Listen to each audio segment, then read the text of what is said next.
সেনানিবাসের বৈঠকে সেনাপ্রধান জেনারেল ওয়াকারুজ্জামানের বক্তব্য জাতীয় নাগরিক পার্টির দক্ষিণাঞ্চলীয় মুখ্য সংগঠক হাসনাত আবদুল্লাহ যেভাবে রিসিভ করেছে তা নিয়ে দ্বিমত পোষণ করেছেন দলটির উত্তরাঞ্চলীয় মুখ্য সংগঠক সার্জিস আলম।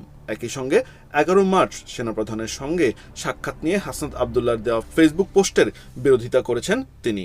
এই ঈদে জামা জুতো অ্যাক্সেসরিজের ডিসকাউন্ট।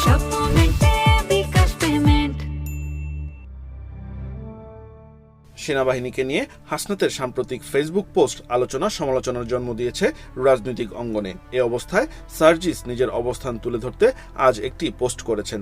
সার্জিস ওই পোস্টে লিখেছেন, মানুষ হিসেবে যে কোনো ব্যক্তি বা ব্যক্তির অভিমতকে এক একজন এক একভাবে অবজার্ভ করে। হাসনাত সেদিন তার জায়গা থেকে যেভাবে সেনাপ্রধানের বক্তব্যকে অবজার্ভ ও রিসিভ করেছে এবং ফেসবুকে লিখেছে, আমার সেক্ষেত্রে কিছুটা দ্বিমত আছে। আমার জায়গা থেকে আমি